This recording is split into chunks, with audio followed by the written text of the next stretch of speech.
مسئلہ پوچھنے کے لیے کچھ لوگ آ گئے تو 4-5 سال کا بچہ بھی تھا جس کے والد نے غصے میں اپنی بیوی کو 3 طلاقیں دی تھی. تو چھوٹا سا بچہ، کپڑے بھی پھٹے پرانے، اور حالت بتا رہی تھی کہ غریبی ہے. تو جب میں نے مسئلہ بتایا کہ 3 طلاقیں ہو گئی ہیں تو واپس جانے لگے. تو بچہ مجھ سے کہتا ہے، دیہاتی آدمی تو کہنے لگا، مولوی صاحب میری اماں تے نانی کہنی اسن پوچھ کے آئی آپ کہ ہن اسی لہدا لہدا ہی رہنا ہے. تو اس بچے کی نونہال کی وہ کیفیت دیکھی تو میں رو پڑا. میں نے کہا یار یہ بچہ بیچارہ ماں باپ کے ہوتے ہوئے یہ یتیموں جیسی زندگی گزارے گا کیونکہ باپ نے طلاق دے دی. کس طرح مسائل نہیں بتائے لوگوں کو، تعلیم سے آگاہی نہیں کیا. اور اس میں بہت بڑا ظلم ہے ان لوگوں کا بھی جو جنازے پہ کھڑے ہو کے تو کہہ دیتے ہیں، میری طرح کے لوگ اچھے علماء کی بات نہیں کرتا، وہ کہہ دیتے ہیں دیکھو جن لوگوں کو جنازہ نہیں آتا. بھئی آپ نے کس دن عشاء کے بعد کلاس لگائی تھی جنازہ سکھانے کی؟ یہ تو آپ نے کہہ دیا لوگوں کو قرآن کی ٹھیک نہیں آتا. تو یہاں تو بیچاری بیویاں جن کو صحیح پڑھنا نہیں آتا وہ مشن بنا لیتی ہیں کہ میں نے اتنے 100 کو قرآن پاک پڑھانا ہے. بیوہ ہو گئی ہوں، طلاق یافتہ ہو گئی ہوں، ساری زندگی قرآن پڑھاؤں گی. ہم کیوں یہ مشن نہیں بناتے؟ کیوں اس طرف سفر نہیں کرتے؟ ایک تو دینی معلومات میں، دینی علوم میں اپنے آپ کو لگائیں اور ذوق پیدا کریں کہ جو چیزیں مجھے نہیں آتی میں نے وہ سیکھنی ہے، جو معاملات مجھے نہیں آتے میں نے ان کی طرف سفر کرنا ہے. ایک تو اپنا یہ مزاج بنائیں. اور جب آپ دینی علوم سیکھتے ہیں تو پتہ ہے کون سا منظر قائم ہوتا ہے؟ منظر وہ بنتا ہے کہ حضرت ابو ہریرہ بھی دین سیکھا کرتے تھے، حضرت عبداللہ ابن عمر بھی اصحاب صفہ میں رہا کرتے تھے، حضرت انس بن مالک بھی رہا کرتے تھے. اور ایسا منظر بنتا ہے کہ حضرت سیدہ خدیجہ الکبریٰ رضی اللہ تعالیٰ عنہ فرماتی ہیں سیدہ فاطمہ حضور کی گود میں بیٹھی ہوتی تھی اور نبی پاک سے باتیں پوچھتی تھی اور حضور انہیں بتا رہے ہوتے تھے. سیدہ عائشہ حضور سے دین کی باتیں پوچھتی. چوتھا حصہ ہماری فقہ کے اصول حضرت فاطمہ کی، حضرت عائشہ صدیقہ کی مرویات پر مبنی ہے. اگر ہماری بچیاں چھوڑ دیں ڈائجسٹ پڑھنا، چھوڑ دیں ادھر ادھر کی مووی دیکھنا اور وہ کتاب و سنت پر آ جائیں تو بہت سارے مسائل ایسے ہیں جو الجھنے سے پہلے ہی سلجھے ہوئے ہوں. دینی تعلیم کا مزاج اور ذوق. اور دوسری آیت کریمہ میں نے تلاوت کی، اللہ کریم نے قرآن مجید میں فرمایا یا ایھا الذین آمنوا قوا انفسکم واہلیکم نارا، اے ایمان والو خود بھی دوزخ کی آگ سے بچو اور اپنے گھر والوں کو بھی بچاؤ. او والد، وہ ماں جو بچوں کو بھوک سے بچانے کے لیے محنت کرتی ہے، ان کو مایوسی سے بہت سارے ماں باپ ایسے ہوتے ہیں جن کے پاس کپڑے لینے کے پیسے نہیں ہوتے عید پہ. کیوں؟ اذان شروع ہوگی جی. عزیز بھائی، جس طرح ہم اپنے بچوں کو دیکھیں، بہت سارے ماں باپ کے پاس گنجائش نہیں ہوتی، لیکن اس نیت سے کہ بچوں کے دل ٹوٹ جائیں گے، عید پہ کیسے گزارا کریں گے، مشکل سے بھی کپڑے خرید کے دیتے. اس طرح ہم اپنے بچوں کو بھوک سے، پیاس سے، مایوسی سے بچاتے ہیں.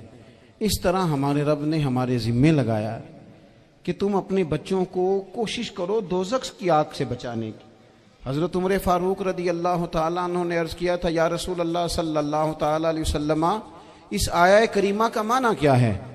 تو محبوب کریم علیہ السلام نے فرمایا عمر، جن چیزوں کا اللہ تمہیں حکم دیتا ہے تم اپنے گھر والوں کو ان چیزوں کا حکم دو، جن چیزوں سے رب رسول تمہیں منع کرتے ہیں اپنے گھر والوں کو ان سے روکو، اپنے گھر کے اندر نفاذ دین کرنے کی کوشش کرو.